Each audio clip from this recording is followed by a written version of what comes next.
রহমাতুল্লাহি আলাইহি খাসাইসুল কুবরার মধ্যে লিখেছেন, এই দুনিয়ার মধ্যে আদমের সানি হযরত নূহ আলাইহিস সালাম, নূহ আলাইহিস সালামকে দ্বিতীয় আদম বলা হয়। তার কারণ হলো নূহ আলাইহিস সালাম আল্লাহ পাকের কাছে একটা বদদোয়া করেছিল। وقال نوح رب لا تذر على الأرض من الكافرين ديارا। আল্লাহ কাফেরদের একটা ওরাইতো না, আন্ডা বাস্তা বাল বাচ্চা সহকারে সব ধ্বংস করে দাও। এই বদদোয়া করলেন কে? নূহ আলাইহিস সালাম। এই বদদোয়া করলেন কে? আমার নবীজি বলেছেন, সব নবী রাসূলদেরকে আমার আল্লাহ একটা করে বিশেষ দোয়া করার অনুমতি দিয়েছেন। সব নবী রাসূলগণ তাদের দোয়াগুলি দুনিয়ার মধ্যে কাজে লাগিয়েছেন। শুধুমাত্র আমি নবী মুহাম্মদুর রাসূলুল্লাহ সাল্লাল্লাহু আলাইহি ওয়াসাল্লাম আমার দোয়াটা আমি দুনিয়ায় কাজে লাগাই আমি জমা করে রেখে দিয়েছি। কিয়ামতের মাঠ যেদিন চালু হয়ে যাবে, শুরু হয়ে যাবে, ওই দিন আমি রাসূল আমার বিশেষ দোয়াটা চালু করে দিব। সব নবী রাসূল তার বিশেষ দোয়াটা দুনিয়ায় ব্যবহার করেছেন, আমার রাসূল এটা ব্যবহার করেন না।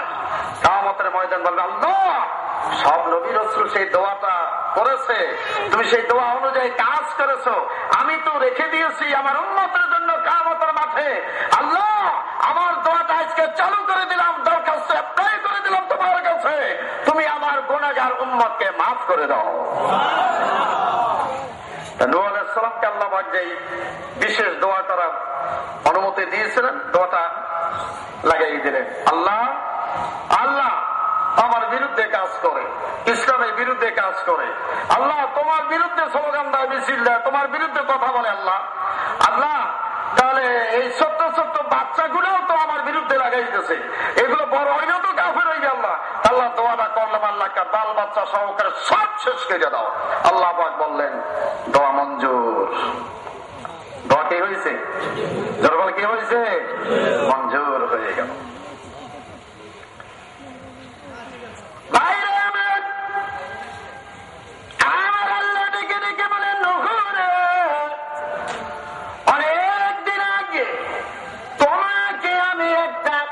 গাছের বিচি দিয়েছিলাম, সে বিচিটা রোপণ করার জন্য বলেছিলাম নূহ, রোপণ করেছিলে বলে হ্যাঁ করেছি, দেখো কিরকম হয়েছে। হযরত নূহ আলাইহিস সালাম দেখে দেখে বলে, আল্লাহ গাছটা খুব বড় হয়েছে। আমার আল্লাহ দেখে বলে, নূহ রে গাছটা কাটো, চিরো, তক্তা বের করো, নৌকা বানাও, তোমার দোয়া মঞ্জুর হয়ে গেছে। আমি গোটা বিশ্বে তুফান দিব, টর্নেডো দিব, ঝড় দেব, বন্যা দেব, সব আমি শেষ করে দেব। আর তোমার আনুগত্যশীল মানুষ এবং প্রাণী নিয়ে সেই নৌকায় তুমি আরোহণ করবে। হযরত নূহ আলাইহিস সালাম গাছটা কাটলেন, কাটিয়া এইবার ফেরেশতারা তাকে সাহায্য করে। এইবার গাছ চিরে চিরে যখন তক্তা বের হইল, আল্লামা আবু জাফর আত-তাবারি তিনি লিখেছেন, প্রথম যে তক্তাটা বের হলো, তক্তার মধ্যে লেখা দেখে হযরতে আবু বকর। আরো আসতে গান সুবহানাল্লাহ।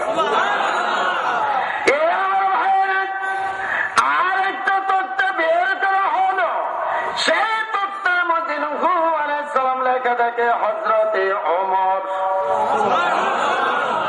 আর একটা তক্তা বের করা হলো, দেখে তার মধ্যে লেখা হযরতে ওসমান। আর একটা তক্তা বের হলো, দেখা গেল তক্তার মধ্যে লেখা হযরতে আলী। নূহ নবী তো ছিলেন না, নূহ নবী সিজদায় গেছে, আমার আল্লাহ এই যে চারজনের নাম, এরা কারা, কোন যুগের নবী, কারা মাবুদ? আমি নূহ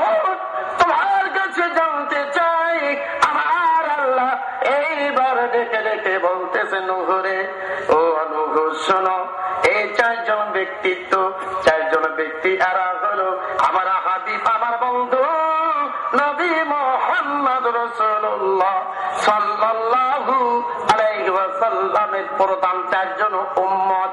আমার হাবিবের উম্মতের নামের 4খানা তক্তা তোমার নৌকায় না লাগা পর্যন্ত নৌকা পানির উপরে কোনদিন ভাসবে না।